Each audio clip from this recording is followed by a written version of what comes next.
O Evangelho como me foi revelado por Maria Valtorta, capítulo 37. Primeira lição de trabalho dada a Jesus, que não saiu da regra da idade. Escrito em 21 de março de 1944. Vejo aparecer como um doce raio de sol em um dia de chuva o meu Jesus, pequeno menino, beirando os seus 5 anos, todo loiro e bonito, na sua simples vestezinha azul clara que lhe desce até o meio da barriga da perna. Ele está brincando com terra na horta, está fazendo montinhos e em cima deles vai fincando raminhos, como se estivesse formando bosques em miniatura. Com pedrinhas faz pequenas estradas e depois queria fazer um pequeno lago aos pés de suas minúsculas colinas, e para isso pega ao fundo de uma vasilha velha e a enterra até a beira. Depois a enche d'água com um jarro que ele mergulha em um tanque, certamente usado como lavatório ou para regar a pequena horta. Mas não consegue nada mais do que molhar toda a roupa, especialmente as mangas. A água escapa da vasilha que está toda esburacada, e o lago continua seco. José aparece à porta e em silêncio fica a olhar por algum tempo a trabalhadeira do menino e sorri. De fato, é um espetáculo que faz sorrir de alegria. Depois, para que Jesus não continue a se molhar, ele o chama. Jesus se vira sorrindo e, vendo José, corre para ele com os bracinhos estendidos. José, com a ponta de sua veste de trabalho, enxuga as pequenas mãos molhadas e cheias de terra e as beija, e um doce diálogo se inicia entre os dois. Jesus explica o seu trabalho e o seu brinquedo e as dificuldades que encontrou para executá-los. Ele queria fazer um lago como aquele de Genezaré. Deste eu suponho que lhe haviam falado ou que já o tinham levado até lá. Ele queria fazer aquele lago em miniatura para seu divertimento. Aqui neste ponto era Tiberíades, ali Magdala, lá adiante Cafarnaum. Esta era a estrada que, passando por Caná, ia para Nazaré. Ele queria lançar pequenos barcos no lago. Estas folhas são os barcos, e passar para outra margem até a água, mas a água está escapando. José observa e se interessa como se fosse uma coisa séria. Depois ele se propõe a fazer no dia seguinte um pequeno lago, não com uma vasilha furada, mas com um pequeno tanque de madeira, bem calafetado com breu, sobre o qual Jesus poderia lançar verdadeiros barquinhos de madeira que José o ensinaria a fazer. Agora mesmo ele já estava trazendo pequenas ferramentas de trabalho apropriadas para Jesus, a fim de que ele pudesse aprender a usá-las sem se cansar muito. Assim eu te ajudarei, diz Jesus com um sorriso. Sim, vais me ajudar, e depois te tornarás um bom carpinteiro, vem vê-las.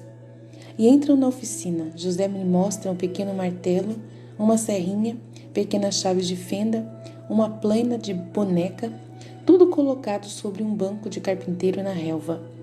Um banco adaptado à altura do pequeno Jesus. Olha, para serrar, coloca-se esta madeira apoiada assim. Pega-se depois a serra assim, e prestando atenção para não ir com ela sobre os dedos. Se serra, experimenta. E a lição começa. Jesus, tornando-se vermelho pelo esforço feito e apertando os lábios, vai serrando com atenção e depois alisa a pequena tábua com a plana. E ainda que eu tenha ficado um pouco torta, parece-lhe bonita, e José o elogia e o ensina a trabalhar com paciência e amor. Maria retorna, pois certamente estava fora, e ao chegar à porta olha, os dois não a veem, porque estão de costas. A mamãe sorri ao ver o cuidado com que Jesus trabalha com a plana e o afeto com que José o ensina. Mas Jesus deve estar sentindo aquele sorriso. Ele se vira, vê a mamãe e corre para ela com sua tabuinha semi-aplainada e lhe mostra. Maria fica admirada e se inclina para beijar Jesus. Ela compõe os caixinhos do cabelo desalinhado, enxuga-lhe o suor do rosto afogueado. Escuta com afeto o que ele lhe promete fazer um banquinho, para ficar mais cômodo para ela trabalhar. José, em pé junto ao pequeno banco, com as mãos nas ilhargas, olha e sorri. Eu assisti à primeira lição de trabalho do meu Jesus e toda a paz desta família santa está em mim. Jesus diz: eu te consolei, alma querida, com uma visão da minha infância, feliz em sua pobreza, porque ela estava cercada do afeto dos dois maiores santos do mundo. Dizem que José foi o meu sustento. Se ele não pôde, por ser homem, dar-me o leite que Maria me nutriu, se desdobrou em pedaços no trabalho, para me dar pão e conforto, tendo para comigo a gentileza de afetos de uma verdadeira mãe. Eu aprendi dele e nenhum aluno jamais teve um mestre melhor. Tudo o que faz de um menino um homem, e um homem que tem que ganhar o seu pão. Mesmo se a minha inteligência de filho de Deus fosse perfeita, é preciso refletir que eu não quis sair insolitamente dos limites da minha idade.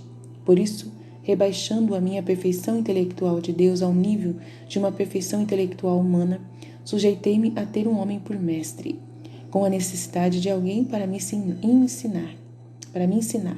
Mesmo se tenha aprendido com rapidez e boa vontade, isso não me tira o merecimento de ter me sujeitado a um homem, ao homem justo, que ensinou à minha pequena mente as noções necessárias para a vida. As horas saudosas passadas ao lado de José, para o qual foi um brinquedo ensinar-me a ser capaz de trabalhar, eu não me esqueço, nem agora que estou no céu. E quando olho para o meu pai putativo, revejo o pequeno pomar e oficina fumacenta. E me parece estar vendo a mamãe chegar com aquele seu sorriso, que transformava em ouro aquele lugar e nos tornava felizes. Quanto teriam que aprender as famílias com a perfeição destes esposos, que se amaram como nenhum outro casal. José era o chefe. A sua autoridade familiar era evidente e não discutida, diante da qual se inclinava respeitosamente a da esposa e da mãe de Deus se sujeitava o Filho de Deus. Tudo estaria bem se José resolvia fazê-lo sem discussões, sem teimosias, sem resistências. A sua palavra era a nossa pequena lei, e não obstante isso, quanta humildade nele. Nunca um abuso de poder, nunca uma vontade contra a razão, só por ser ele o chefe. A esposa era sua suave conselheira, e em sua humildade também profunda, ela se julgava serva de seu consorte. O consorte ia buscar na sabedoria dela, que era cheia de graça, a luz que o guiava em todos os acontecimentos. Eu crescia como uma flor protegida por duas árvores vigorosas entre esses dois amores, que se entrelaçavam sobre mim para me proteger e me amar. Enquanto a idade me fez ignorar o mundo, eu não tive saudades do paraíso. Deus Pai e o Divino Espírito não estavam ausentes, porque Maria estava repleta deles, e os anjos ali moravam, porque nada os afastava daquela casa. Um deles, pode-se dizer assim, havia assumido a carne, era José, alma angélica, libertada do peso da carne, somente ocupada em servir a Deus e a sua causa, amando-o como amam os serafins. O olhar de José, plácido e puro, como uma estrela que não conhece as concupiscências terrenas. Ele era o nosso repouso e a nossa força. Muitos acham que eu não tenha humanamente sofrido quando a morte veio apagar aquele olhar santo que vigiava a nossa casa. Se eu era Deus e, como tal, conhecedor da feliz sorte que esperava José, não entristecido, portanto, pela sua partida, que depois de uma breve parada no limbo, lhe teria aberto o céu. Contudo, como homens, chorei naquela casa, que ficou para nós vazia da sua amorosa presença. Chorei sobre o amigo falecido. Não teria devido chorar por este meu santo, sobre cujo peito eu tinha dormido, quando era pequenino e durante os tantos anos eu tinha recebido amor?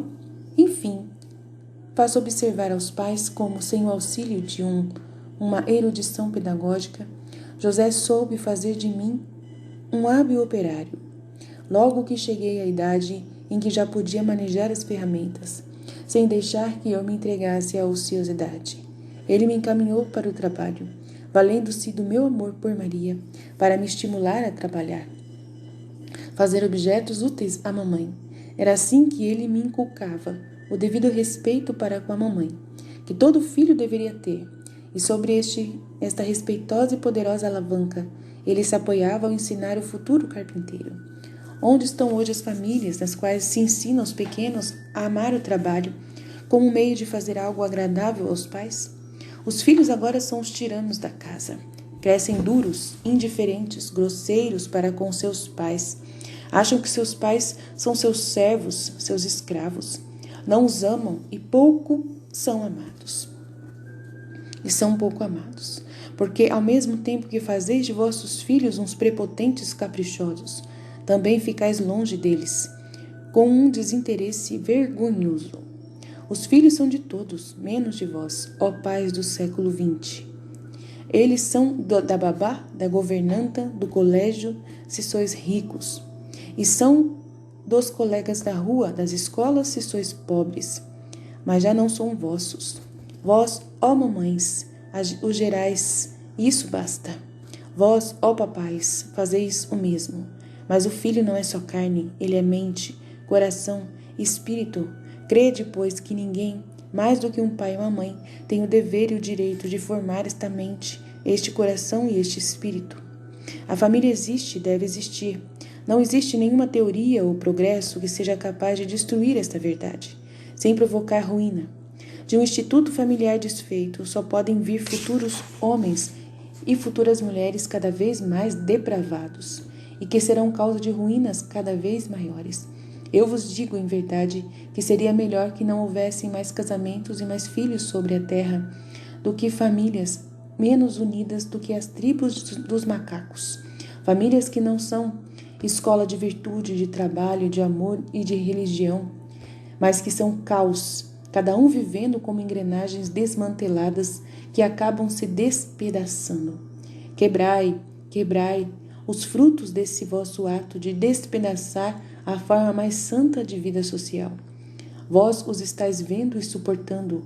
Continuai então se quiserdes, mas não vos lamenteis se esta terra vai se tornando cada vez mais um inferno, morada de monstros que devoram famílias e nações. Vós o estáis querendo, que então isto vos aconteça.